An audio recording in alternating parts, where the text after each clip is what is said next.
In a time full of war, be peace. In a time full of doubt, just believe. Jesus is the light, let him shine through you and me. In a time full of doubt, just believe. In a world full of hate, be a light. When you do somebody wrong, make it right. Don't hide in the dark, you were born to shine. In a world full of hate, be a light. In a place that needs a change, make a difference. In a time full of noise, just listen. 'Cause life is but a breeze, better live it. In a place that needs a change, make a difference. In a world full of hate, be a light. When you do somebody wrong, make it right. Don't hide in the dark, you were born to shine. In a world full of hate, be a light.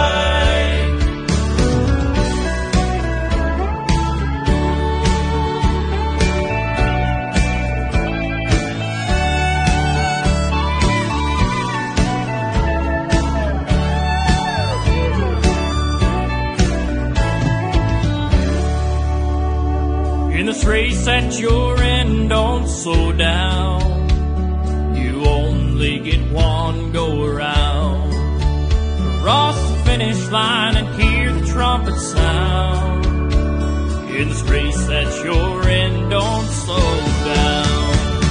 In a world full of hate, be a light. When you do somebody wrong, make it right. Don't hide in the dark, you were born to shine. In a world full of hate, be a light. Don't hide in the dark, you were born to shine. In a world full of hate, be a light. In a world full of hate, be a light.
Blessed morning to each everyone. Blessed good day and blessed day and God bless each everyone at salamat po sa ating Diyos na sa umaga tayo po ay natututong magpasalamat na pinagkakaloban niya tayo ng bagong umaga. Praise God for another opportunity that we had, brethren, and I do believe the Lord will bless us this morning as we share another episode here in Newman every morning. We talk about developing a strong faith to God, episode 517. So it is important, brethren, that every day, you know, we have a sense of gratitude, you know, instead of complaining attitude, instead of complacent attitude. Why not that we have a sense of gratitude to God? Napakaganda. Sa umaga pa lang ay natututunan na po natin na magpasalamat sa Diyos. Kaya in-encourage ko po ang bawat isa kaysa tayo po ay magkaroon ng hindi magandang espiritu o kalungkutan sa ating puso at kalituhan sa ating kaisipan. Ngayong umaga, inaanya ko po kayo magpasalamat pa rin tayo sa Panginoon at meron tayong panibagong buhay. Alright, so thank God for yesterday worship service. And we have a successful worship service yesterday, and we have a great time with God and a great service to Him. And thank God that we love the Word of God. That's the reason why we are in the church. Okay, and God, the Lord Jesus Christ, looking for Thomas, and Thomas missed a lot of things when he is absent because he missed the presence of God, he missed the peace of God, he missed everything, oh God. Kaya salamat sa Panginoon, natutunan natin na tayo ay, ang maging sentro lang natin ng Panginoon. Kaya pagka naging sentro natin, ang focus natin ng Panginoon, hindi tayo mababothered sa kapaligiran natin. Yan ang kagandahan sa Diyos. Kaya mas makilala natin ang Panginoon. Kaya nga, kagandahan sa gawain ng Panginoon ay tayo po ay pinagpapala pag tayo po ay palaging nakakapagbigay ng papuri sa Panginoon. Alright, so I hope we're excited in the Bible program this morning, and let's praise God that we had a great time. Nakita ko yung brother and sisters in Perth, they enjoying their growing in faith. Thank God for brother Mike there that helping our brethren to learn more, to learn more how to continue more and in the ministry of the Lord, because all things work together for good according to His purpose. Alrighty, so let's proceed now in another chapter of Second Samuel, and let's talk about also about David's life. Okay, at makikita po natin dito at makikita po natin kung paano po nakita at napatunayan na David na siya totoo talagang nananampalataya. Tandaan natin, let's remember that if we are maturing in the Lord, if we are growing up in the Lord, the faith that you have this morning, all to be stronger than the faith you had when you first believed. To our viewer, first of all, what is biblical faith? Faith is the attitude trusting God, and faith don't care about the outcomes. Faith just trust in God no matter what the outcomes. That's faith really means. All right. So open our Bible now, please, in Second Samuel chapter number 23. Okay, magandang umaga po sa bawat sa. Good morning at mapagpalang umaga sa inyo dyan. Mapagpalang umaga, Nani Emelia. And kay Tatay Gerardo, totoo ba talagang nandyan siya? Baka ikaw lang ang nag-message nito. Si Sir Clarice, good morning. At Nanay Lolena, okay. At si Sir Bona, good morning. All the way there in Perth. Okay, at Brother Jobs, si Sir Roralet. At Brother Janber, good morning din sa iyo dyan. At magandang umaga po sa bawat sa mga kapatiran na may interes sa salita ng Diyos. Sa mga walang interes, naintindihan ko yan. Mga bata pang mananampalataya yan at hindi pa talaga sila nade-develop. Basahin po natin in second chapter number 23, please. At mapakikita po natin dito yung salita po ng Diyos. Let's study now chapter number 23 of 2 Samuel. And we will start beginning in verse number 1 so that you can see the message. Okay, here. Okay, so let's start verse number 1. Bible says in verse number 1, mga kapatid, sabi ng Biblia, now this be the last words of David. David, the son of Jesse, said, and the man who was raised up on high, the anointed of the God of Jacob, and the sweet psalmist of Israel, said, the Spirit of the Lord spake by me, and his word was in my tongue. Wow, I like this. Verse number 3. The God of Israel said, the rock of Israel spake to me. He that ruleth over men must be just, ruling in the fear of God. Notice that word. He that ruleth over men must be just, ruling in the fear of God. The word fear there, brethren, is not terror. Alright? The word fear there is deep reverence, respect, and deep reverence to God.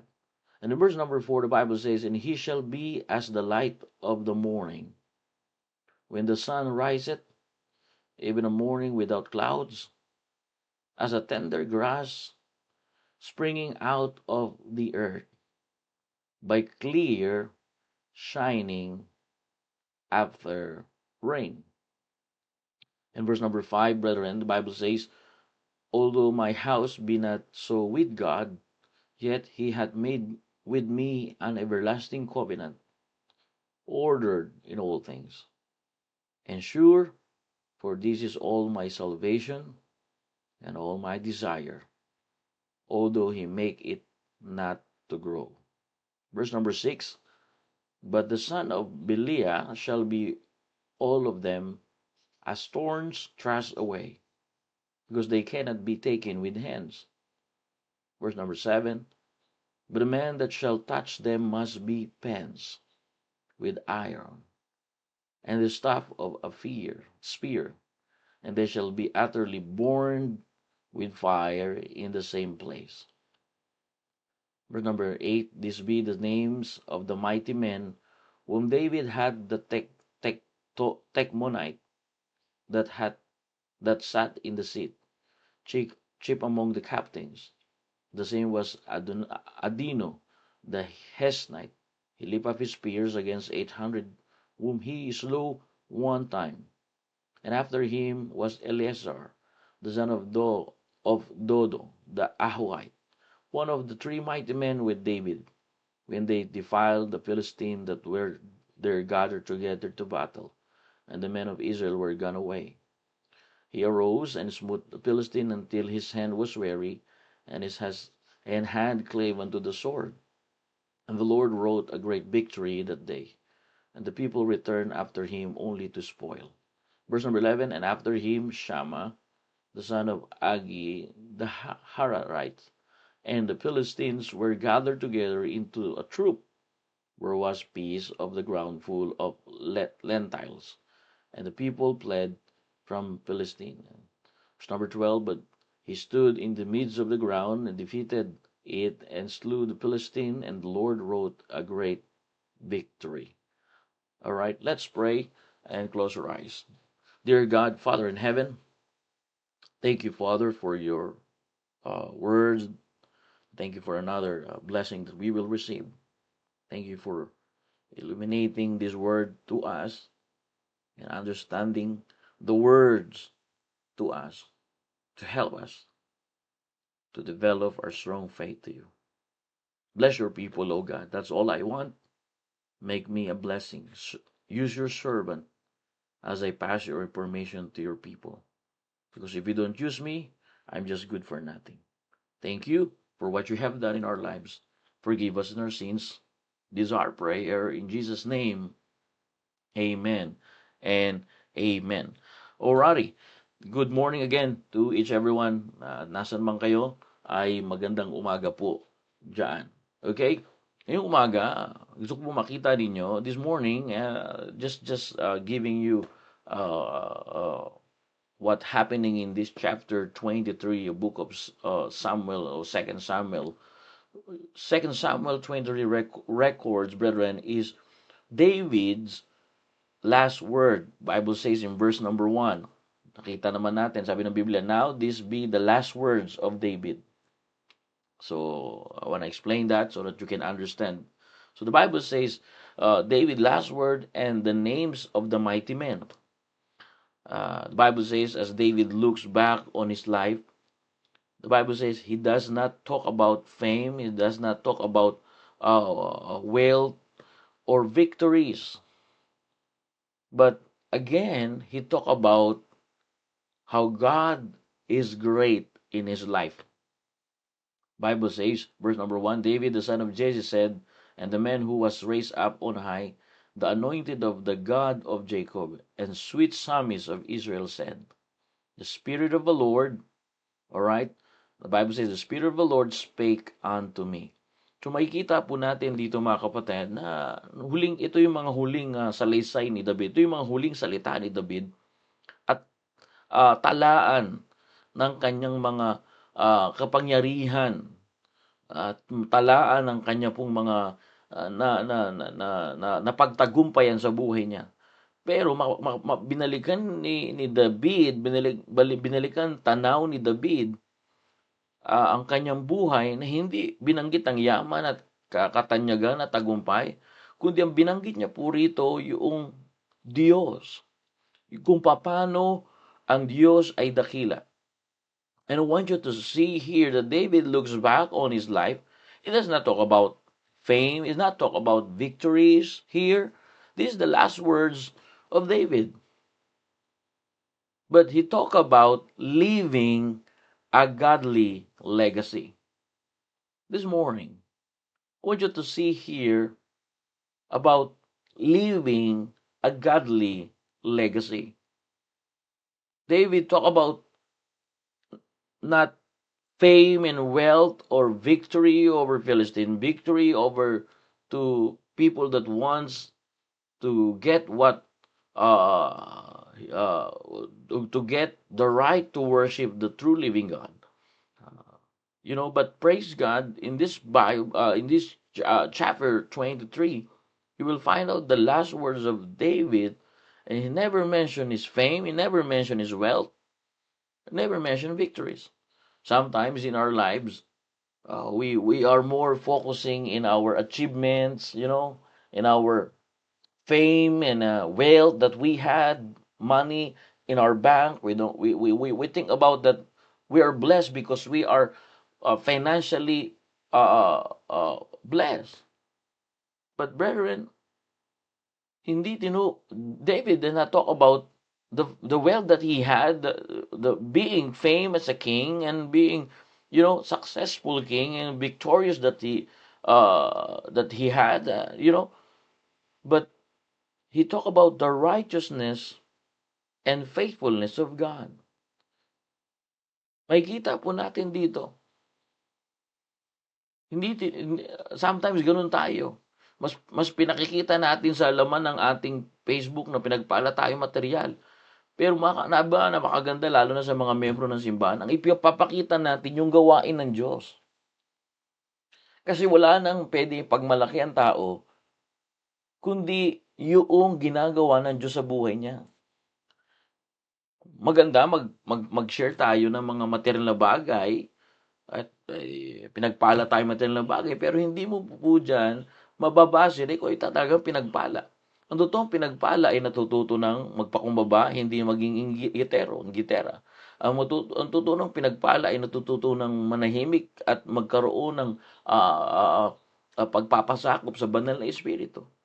Pagka natutunan ng tunay na Kristiyano yan, lalo na sa ating mga membro dito sa Perth and Newman, ay mga kapatid, yan ay totoong pinagpala at pinagpapala tayo ng Diyos. Kaya tayo distracted, kaya tayo feel bothered, kasi meron tayong hindi pa nakaabot na pagpapala na galing sa Diyos. At si David, ang tinutukan niya rito, yung mamuhay siya ng maka-Diyos. At makikita po natin dito, hindi niya tinutukoy rito, mga kapatid, hindi niya binanggit yung yaman niya. Dito, ito yung mga huling mga salita ni David, pero hindi natin nabasa yung mga yaman niya at mga katagumpayan niya. Nung nagbalik tanaw siya sa ginawa ng Panginoon, mas pinakita niya na dapat ibabalik lahat ng tao ang kapurihan sa Diyos. And I want you to see here, brethren, something that help us, brethren. Like what I said, chapter 23 of 2 Samuel is David's last words. And David looks back on his life, and he does not talk about fame and wealth or victories, but about God's righteousness and greatness and faithfulness. And this chapter, brethren, teaches us how to finish life strong, or finish life developed with a strong faith to the Lord. How we can have a strong life, or how can finish life strong and leave a legacy that honors God. Number one, the Bible says in verse 2, the Spirit of the Lord spake by me. I want you to see here, a godly life is built on God's word, not human power. Let me say again, David talked about not his victories and wealth and fame, but he talked about godly life. And brethren, godly life is built on God's word. David recognized that his life and leadership were guided by the Spirit of God and by the Word of God. He knew his words, and victories came from God, not from himself. Kaya nga, mas mare-recognize ng isang mananampalataya, mga kapatid, yung galaw ng Diyos. Ang totoong pinagpala, yung nare-recognize yung galaw ng Diyos, hindi yung galaw ng tao. Hindi natin pwede pagmalaki kung ano meron tayo ngayon. Kasi anytime, pwedeng kunin sa atin ng Diyos yan. At in fact, hindi natin madadala kung anong meron tayo ngayon. Ang maiiwan lang natin sa lupang ibabaw na ito, mga kapatid, kagaya ni David, David is simply saying here that the only way that I can left in this world, in this temporal world, is godly legacy. Godly legacy. And brethren, the only way that we can live in this world is godly legacy. For me, the only way that I can live in this temporal world is godly home. The only way that I can live in this temporal world is when I cease to live a godly life. Not a perfect life, but a godly life.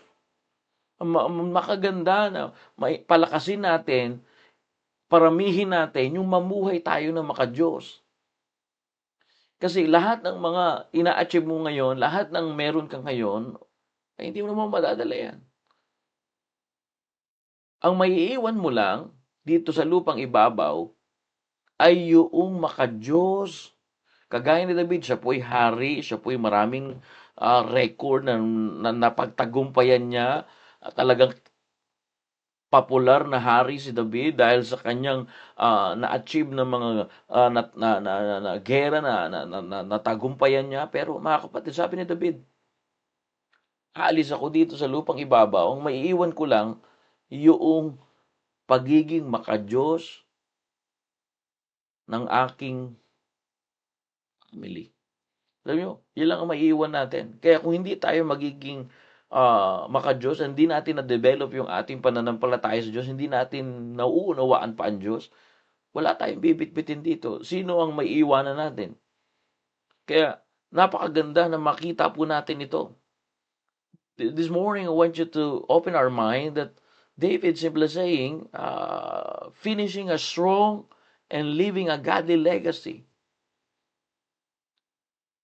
That's his goal right now. This is the last word of David, and he wants a godly life to each everyone that builds on God's word, not human power. Some others talking about, oh, you always God's word, God's word, God's word. Brethren, God's word changes lives. Let God's word guide your decision, not pride or emotions. Pag sinabi mong godly life is built on God's word, it means you let God's word guide your decisions, not pride or emotion. Pag sinabi mong ikaw ay maka-Diyos at namumuhay na maka-Diyos, ay mga kapatid, ang salita ng Diyos ang naggagabay sa iyo, hindi yung iyong emosyon o yung iyong pride. Brethren, a life led by the Spirit produces lasting fruit. That's why David said in verse number 1, now these be the last words of David, but in verse number 2, the Spirit of the Lord spake by me. David simply saying, and David recognized that his life and leadership and fame and wealth and victories were guided by the Spirit of God. He knew that the only way, brethren, to have victories came from God, not from himself. That's why, alam nyo, godly life is built on God's word, not in human intelligence, not in human resources, not in human understanding.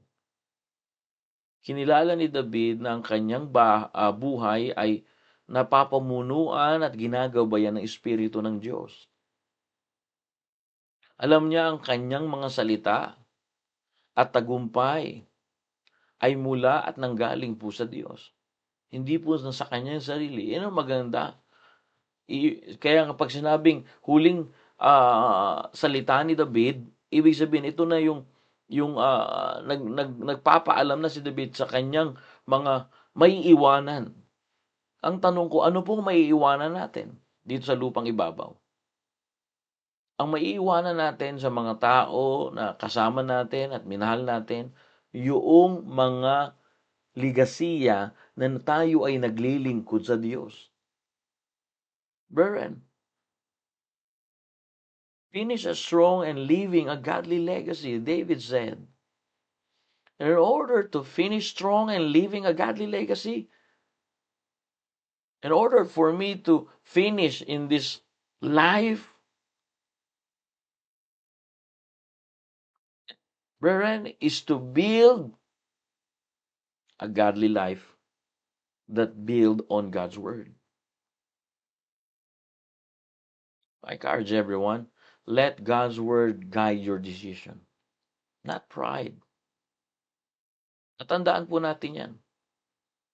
Diyan po natin makikita si David. Diyan natin mapapansin yung kanya pong pinakikita po rito.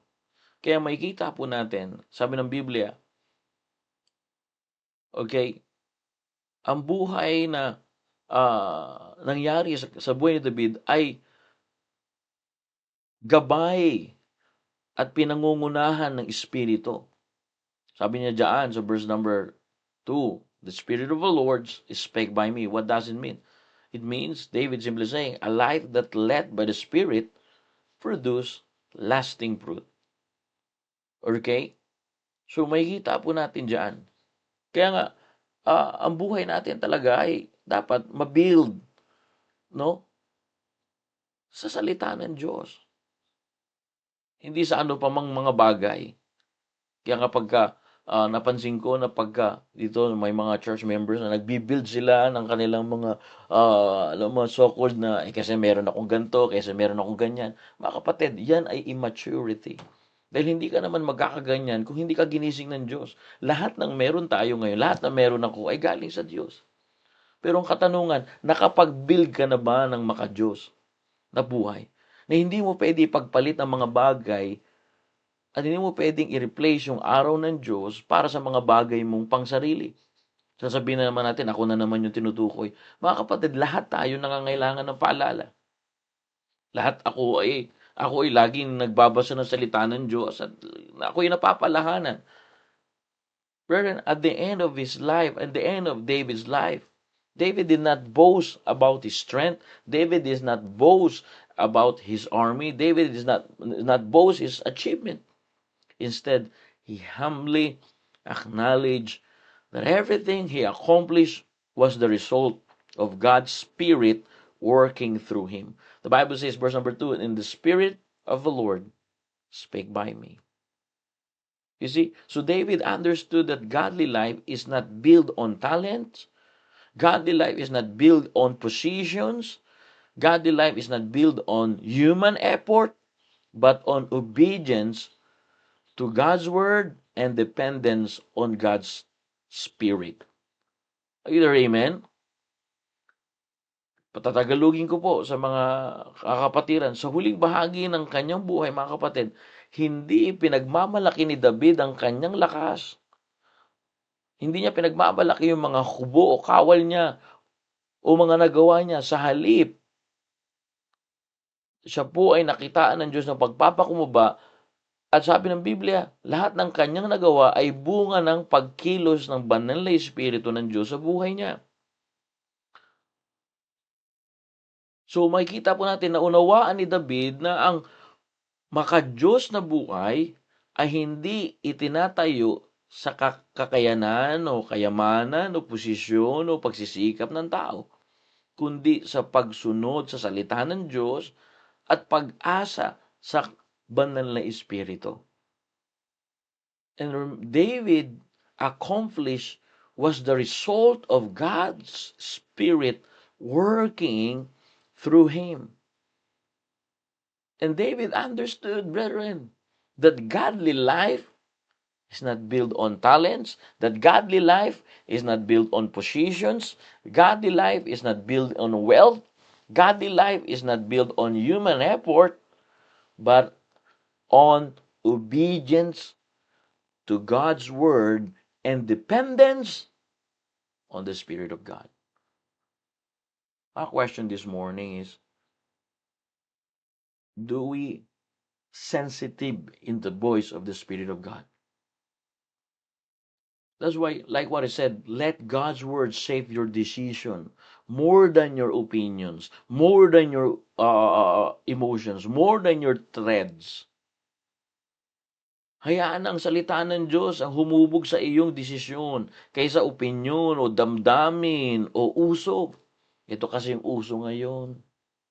Ito kasi ngayon ang magandang desisyon. Ito kasi yung nakikita kong magandang opinyon. Hindi, mga kapatid. Sasablay tayo dyan. Mas maganda, hayaan natin ang salita ng Diyos ang humubog sa iyong mga desisyon. Hindi sa iyong opinyon o sa iyong damdamin o uso. Let God's word shape your decision more than your opinions and emotions or threads. And I'm going to tell you this, depend on the Holy Spirit daily. That's what I learned. When I learned to develop a strong faith to God, I learned to depend on the Spirit. Sometimes the member said, Pastor, we need to do this. Brother Daniel, we need to do this. All right, thank you for your suggestion. But I always depend on the Holy Spirit of God. So how we can assure that we already depended on the Spirit of God? When the Word of God shape your mind and shape your decisions. Paano ko malalaman na ako'y nakadepende na sa banal na Espiritu? Pagka ang salita ng Diyos ang nagiging pamantayan ng aking kaisipan. Pagka yung sinasabi natin o suggestion natin ay hindi ayon sa salita ng Diyos, ay napaka malabo na magabayan tayo ng banal na Espiritu dahil ang banal na Espiritu ay nagagabay lamang ayon sa katotohanan na nanggagaling sa salita ng Diyos. Ang banal na Espiritu, malalaman natin na tayo ay ginagabayan kapag ka ipinamumuhay natin yung salita ng Diyos. Kasi sabi ng Biblia, ang banal na Espiritu ay magagabay lamang doon sa katotohanan na nanggagaling sa salita ng Diyos. Hindi tayo gagabayan ng banal na Espiritu na tiwalas at hindi ayon sa katotohanan ng salita ng Diyos. Ano ba ang katotohanan na makikita natin sa salita ng Diyos? Ang sabi ng Biblia, bilang tatay, alright, tayo dapat ay ikaw bilang tatay, i-lead mo yung iyong family sa gawain ng Panginoon. Maging faithful ka sa iyong asawa, maging faithful ka sa iyong anak. So, dyan kagagabayan ng banal Espiritu ngayon. Dyan ka ngayon makakapag-build ng buhay na makadiyos na ayon at base sa salita ng Diyos. Yun po yung sinasabi ni David. Ito yung huling salita ni David na hindi niya pinag-uusapan yung kanyang mga katagumpayan. Ang pinag-uusapan niya yung pagkilos ng Diyos at ang pinag-uusapan niya yung maging makadiyos tayo. Hindi yung maging mayaman, magkaroon ng posisyon, may mga gamit na pwede ipagyabang. Bago lang yung fridge, pinagyayabang na sa kapitbahay.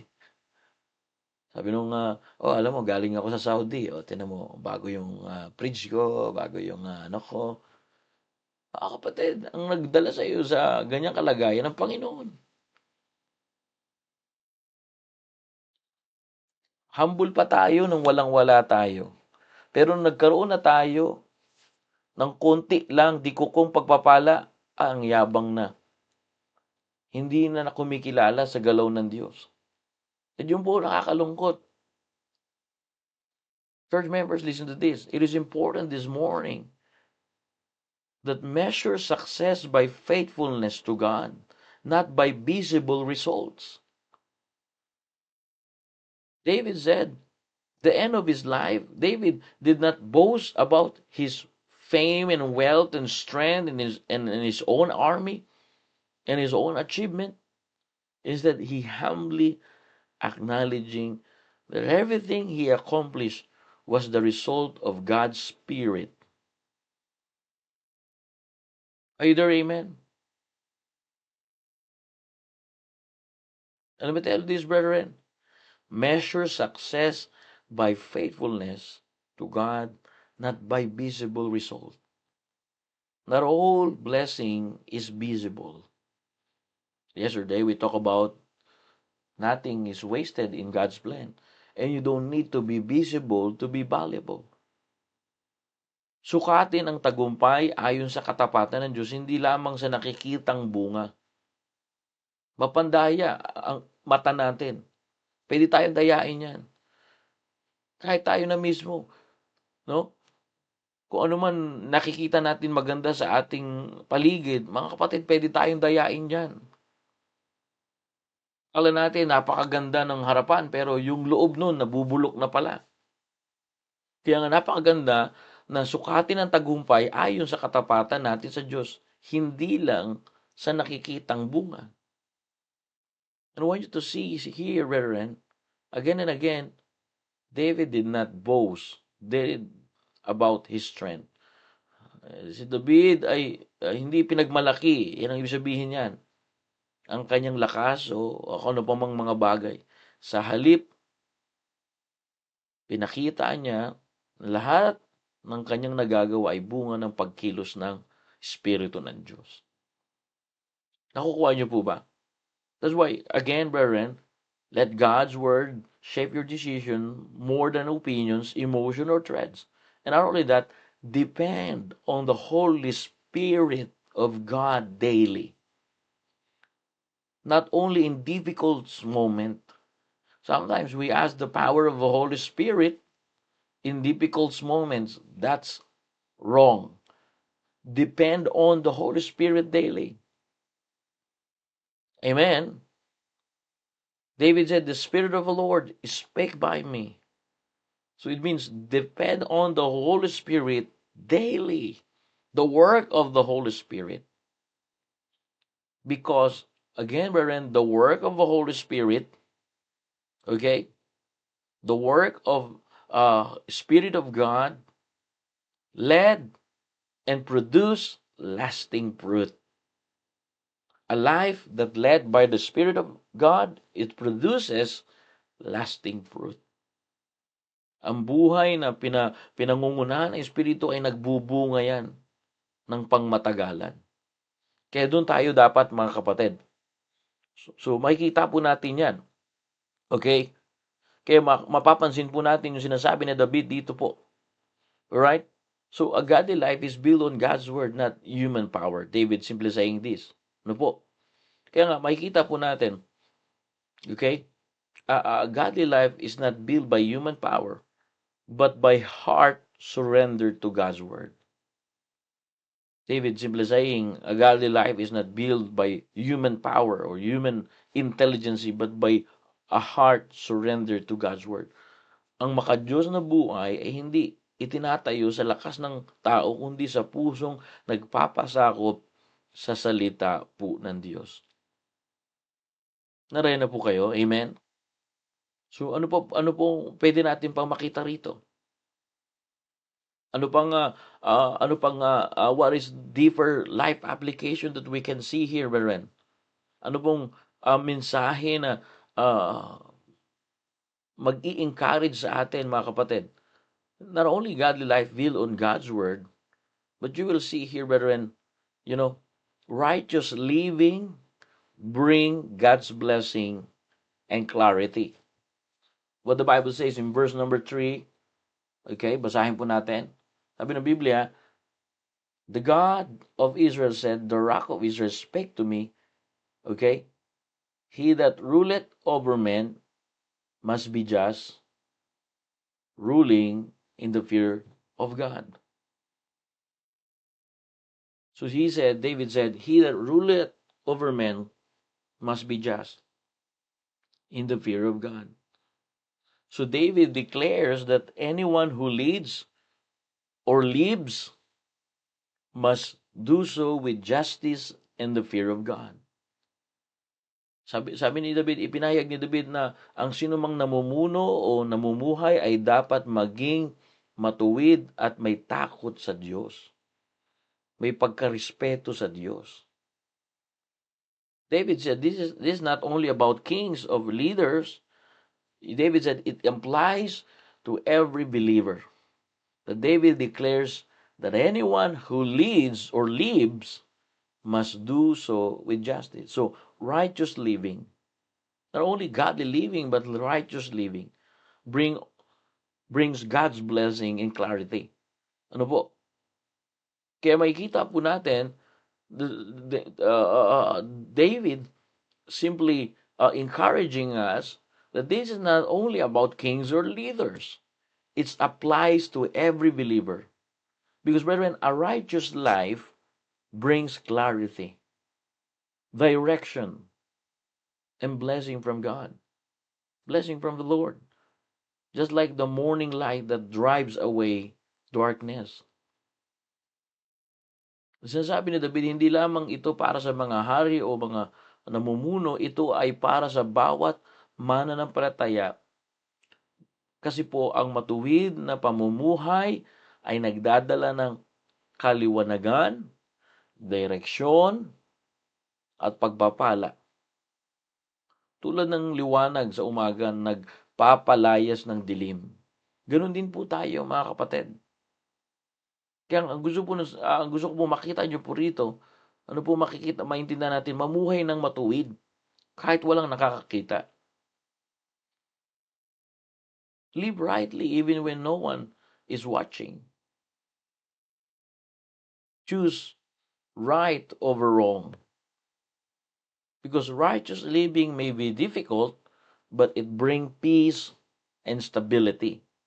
Maaring mahirap ang matuwid na pamumuhay, ngunit mga kapatid, ito po ay nagdudulot ng kapayapaan at katatagan. Yung mamuhay ka ng matuwid,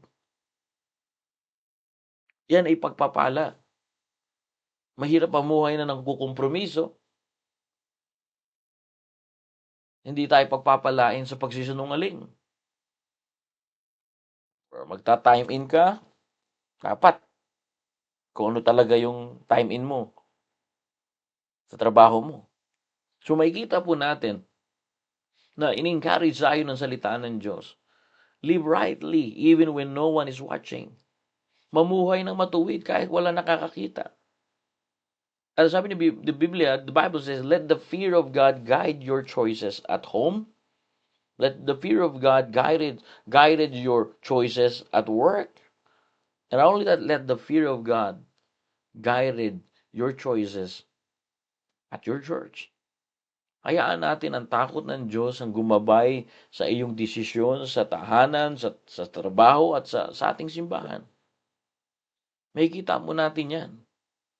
So, kaya nga, sabi ng Biblia, makikita po natin dito na righteousness attracts God's blessing.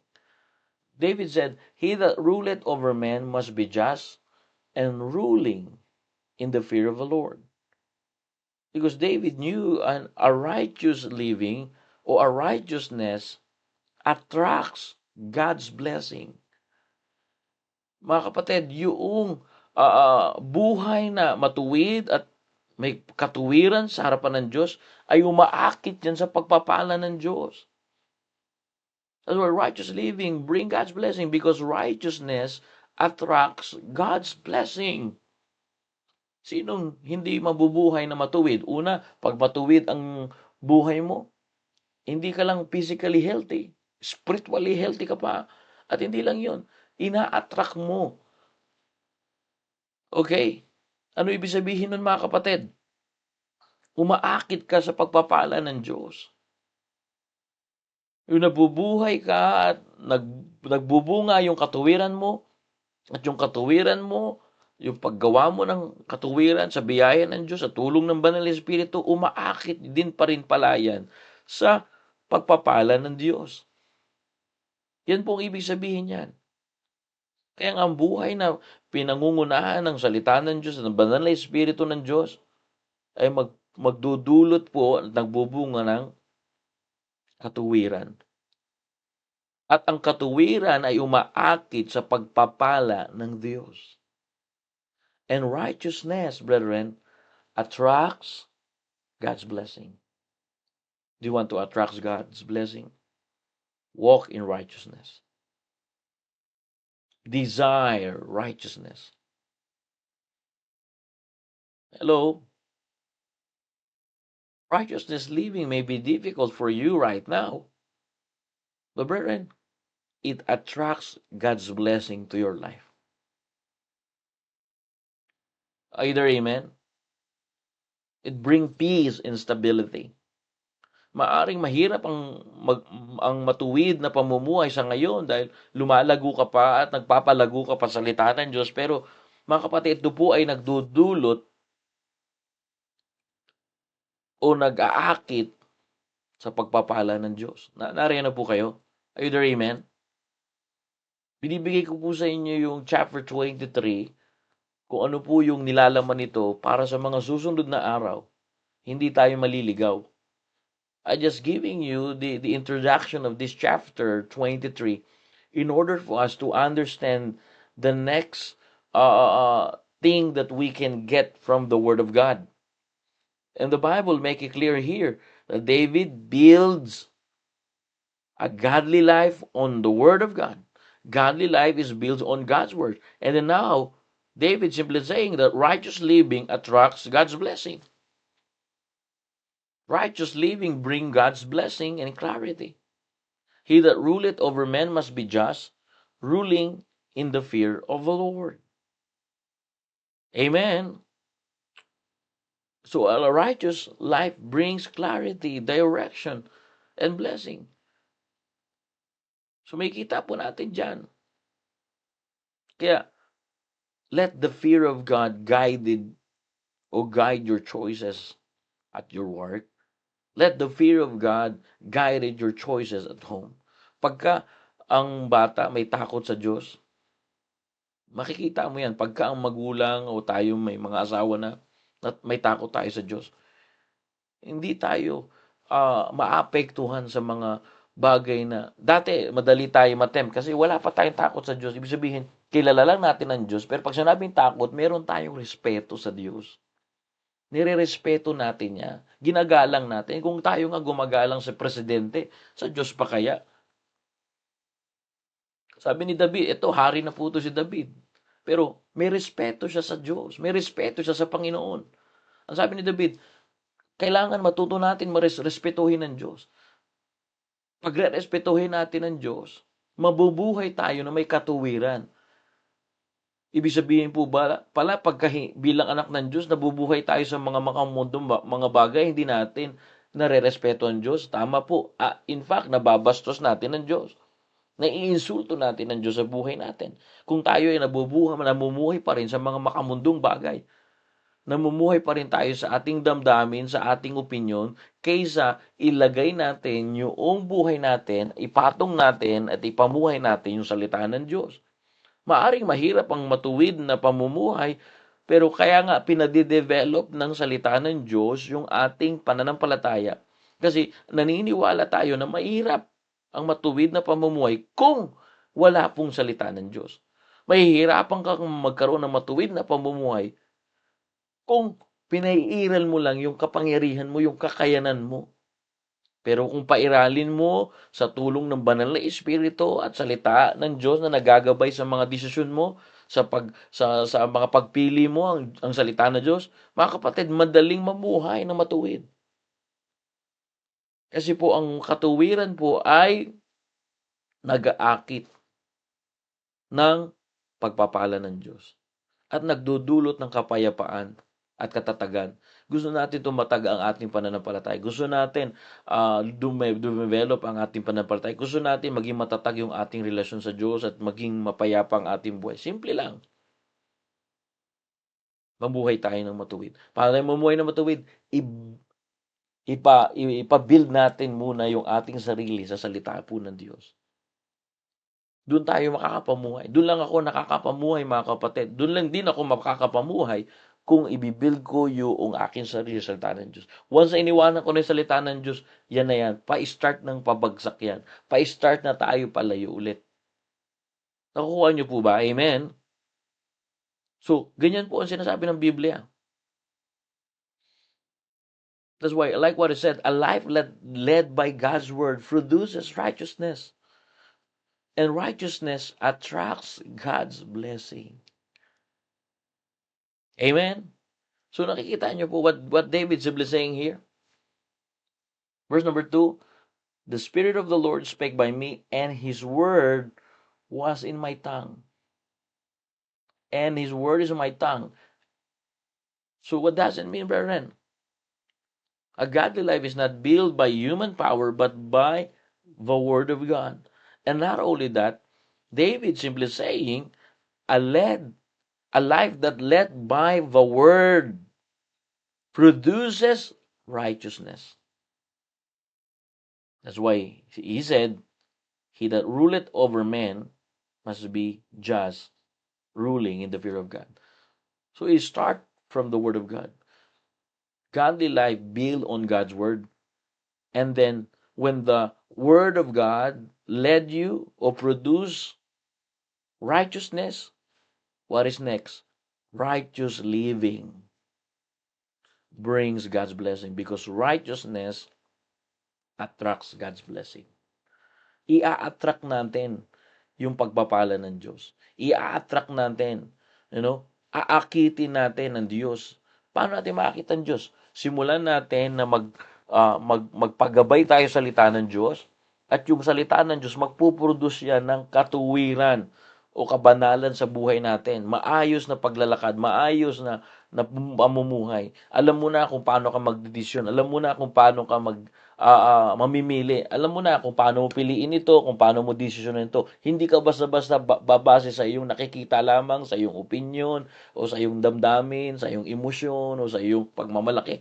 Babase ka ngayon sa salita ng Diyos. Okay, kung wala ito sa salita ng Diyos, alright, hindi ko na itutuloy yan. Kasi pagka itunuloy ko yan, palayo yan sa Diyos. Pag palayo yan sa Diyos, hindi ko ma-attract yung pagpapala ng Diyos. Pero pagka yung salita ng Diyos ang naging pamantayan ko at pinagabay ko yung buhay ko sa salita ng Diyos, for sure, makakapamuhay ako ng napapasaya ko ang Diyos. Nabibigay ko ng ngiti ang kanyang labi. At pagka nakita ng Diyos yun, mga kapatid, attracted ngayon ng Diyos. Simple lang ang Biblia, di po ba? Napakasimple lang. Kaya hirap na hirap tayo, mga kapatid, kasi hindi nga natin alam pa kung paano tayo magpapagabay sa salita po ng Diyos. At ngayong umaga, ang sabi ng Biblia, maliwanag po, mamuhay ng matuwid kahit walang nakakakita. Madalas, pagka walang nakakakita, dyan tayong padalos-dalos. At tandaan natin, ang sabi ng Biblia, nakikita po ng Diyos ang lahat, at ang gusto ng Panginoon, ang maka-Diyos na buhay ay hindi itinatayo sa iyong sariling lakas, sa iyong sariling kakayanan, kundi sa pusong nagpapasakop sa salita ng Diyos. A godly life is not built by human power. Brethren, there is nothing new in this uh, episode or message, but the mother of learning is repetition. We need to be reminded. A godly life is not built by our own power, but by a heart surrendered to God's word. Why? Because a life that led by God's word produces righteousness. And a righteousness attracts God's blessing. Amen? And when we say God's blessing, there are more valuable than physical and material blessing. Money cannot buy real joy. Money cannot buy real peace. So they are more valuable than material blessing. And when we say God's blessing, it's not all about material and physical blessing only. But what I'm saying is David simply saying here, he declares about building his life. He said, verse number 2, his word, it means the word of God.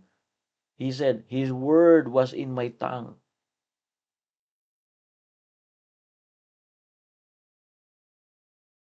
And David produced righteousness. David go back what the will of God in his life. And David learned now a righteous life. And brethren, a righteous life brings clarity, brings direction, brings and attracts God's blessing. It starts when your life is led by the Word of God. Either amen? So a righteous life brings clarity, direction, and blessing. And David simply saying, a life that led by God's Word produces righteousness. And a righteous life brings clarity, direction, and blessing. Gusto mo ng clarity, gusto mo ng, ibig sabihin mga kapatid, ang sabi ni David, gusto mo ng kaliwanagan, o direction talaga, maayos ang direction sa buhay mo. Sabi, ano bang direction ko na sa buhay ko? Panginoon, marami itong beses na tinatanong, ano pong gusto ng direction sa buhay ko, Panginoon? Gusto mo ng clarity, gusto mo ng kaliwanagan, direction talaga, at pagpapala ng Diyos. Simple lang mga kapatid, magpagabay tayo. Simple, very simple this morning. Godly life is built on God's word. David said, his word was in my tongue. Godly life is guided by the Spirit of God. And after that, you had the guidance of the Word of God, the guidance of the Holy Spirit of God. The Bible says, he that ruleth over men must be just ruling in the fear of God. So you have now, and you can experience now, righteous living. Amen? Simple, brethren. And before you know it, you have a life that led by God's Word. You have a life that led by God's Word, brethren. And that life produces righteousness. And righteousness attracts God's blessing.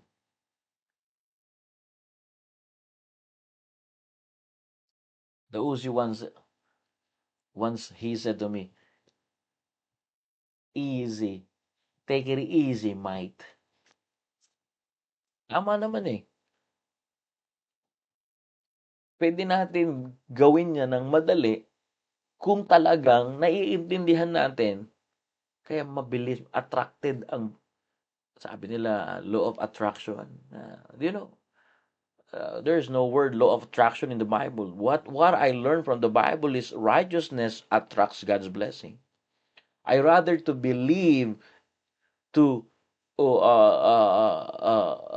my life that led by God's word, because a life that led by God's word produces righteousness.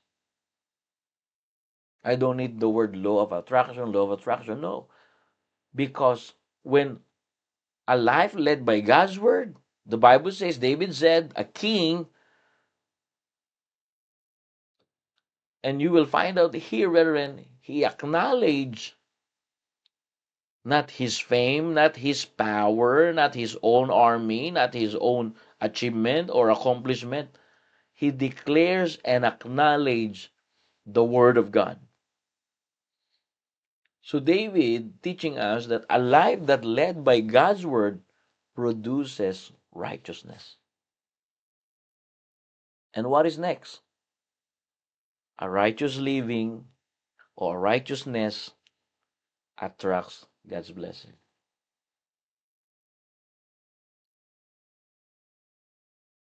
Simple lang mga kapatid. Pero makikita po natin, ang buhay na pinangungunahan ng salita ng Diyos at ginagabayan ng salita ng Diyos ay nagbubunga po yan ng matuwid na buhay. At ang matuwid na buhay ay umaakit naman po sa pagpapala ng Diyos. So gusto mong akitin ng Diyos? Paano natin aakitin ng Diyos? Sa matuwid na buhay. Paano naman tayo magkakaroon ng matuwid na buhay? Kung tayo po ay napapangunahan, nagpapagabay sa salita ng Diyos. Pakasimple mga kapatid.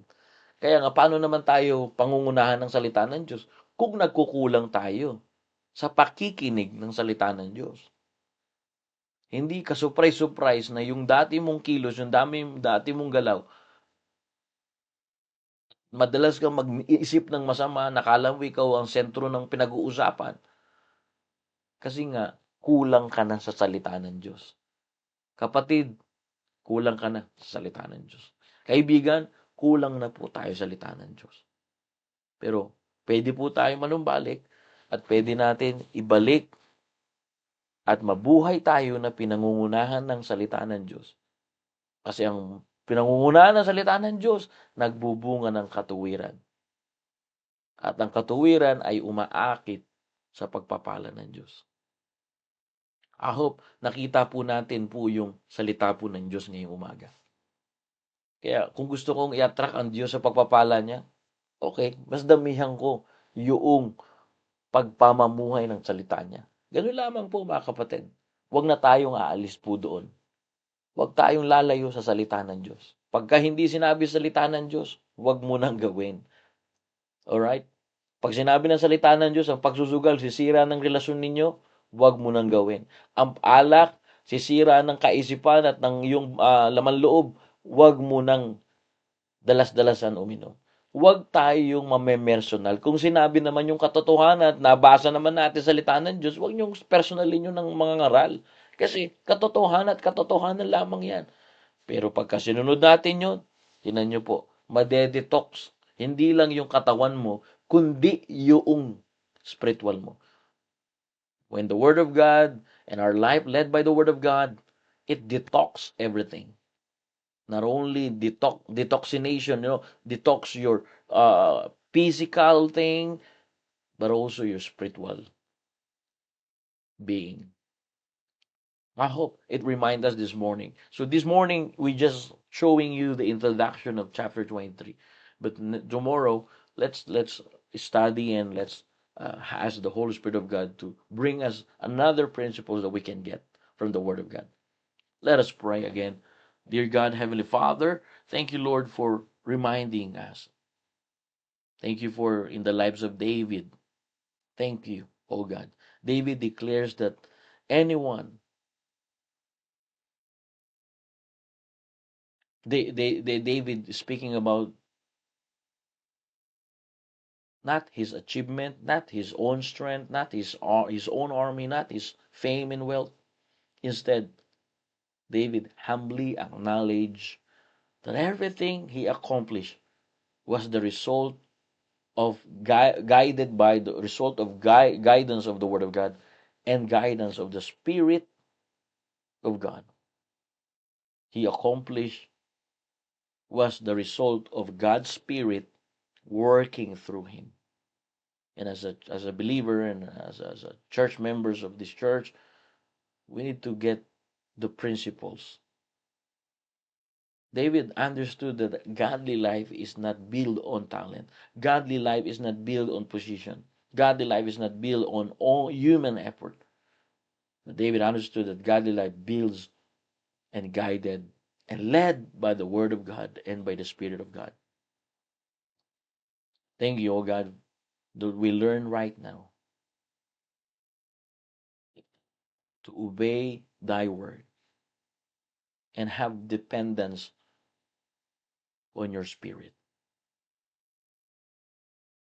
Because when your words shape our decisions more than our opinions and more than our emotions and more than threads in this world, we can measure the success is not what we achieve and what we had, but success measured by faithfulness of you in our life, not a visible result.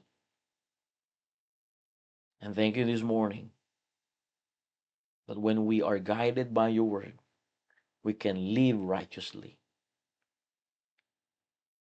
Because live rightly, even no one is watching, it attracts your blessing. Righteous living may be difficult in our life, in my life, but according to your word, it brings peace and stability and clarity and direction. And thank you, O God, for these reminders for us. There's nothing new here. We need to remind it that a life that led by your word produces righteousness. And righteousness attracts your blessing. Bless your people, O God. Heal your people, O God. Save the lost souls, O God. Comfort and convinces and convict us. Thank you, Lord, for what you have done this morning. And tomorrow, we can get something more in thy word. Salamat po sa inyo pong ginagawa at sa gagawin nyo pa po sa buhay namin. Pinupuri ka namin at pinasasalamatan, pagalingin nyo po may mga karamdaman. At yung mga may kalituhan, Panginoon, mas maintindihan na namin na hayaan namin ang inyong salita ang gumabay sa aming mga pasya at sa aming mga damdamin.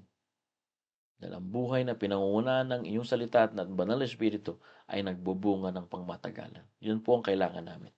Tatagal po kami sa gawain ng Panginoon kung meron kaming salita ninyo po.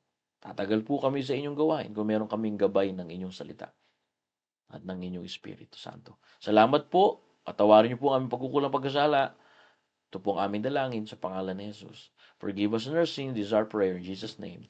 Amen and amen. Okay, I hope we're blessed this morning and get excited for tomorrow episode here only in Human Every Morning and developing a strong faith to God. Pagpalain po ang bawat isa at yan lamang po muna at sa araw po na bukas, mas may makikita pa po tayong bagay na maiintindihan natin. God bless you all, and to our brethren that I cannot greet here, magandang umaga po muli at magandang umaga po sa inyo dyan. Good morning, Noemi Baraghis. Opo. Nandito rin po si Jocelyn, si Sir Jocelyn Likudan. Amen. At Sir Girly at sa mga kapatiran, si Carlas. Okay, good morning po. Nicole, okay. At good morning din po kay si Sir Bona. Magandang umaga po sa inyo. Okay, at si Sir Lloyda. God bless you all to our brethren, and may the Lord bless you. May the Lord empower you. See you tomorrow. Ano po?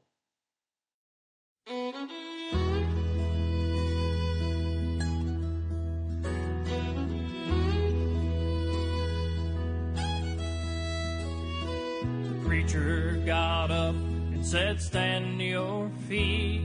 We'll start with a prayer.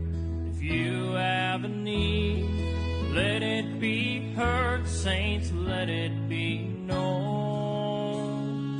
We're all a family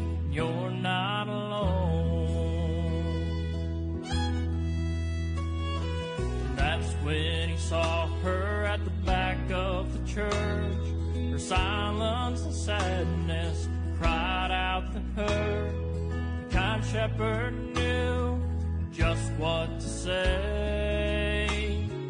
I need to know before we pray. An unspoken request. Does anybody have one here tonight? Did you come with a burden you can share? A need in your life. Just lift up your hand to the one who can give you rest.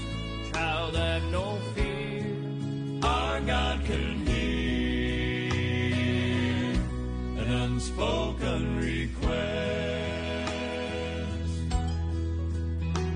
Well, the preacher whispered as she raised her hand, "Sweet Holy Spirit, come by her and stand." As the tears started flowing, he had no doubt that in the throne room of heaven her secret was out. An unspoken request. Does anybody have one here tonight? Did you come with a burden you can share? A need in your life. Just lift up your hand to the one who can give you rest. Child, have no fear, our God can hear an unspoken request.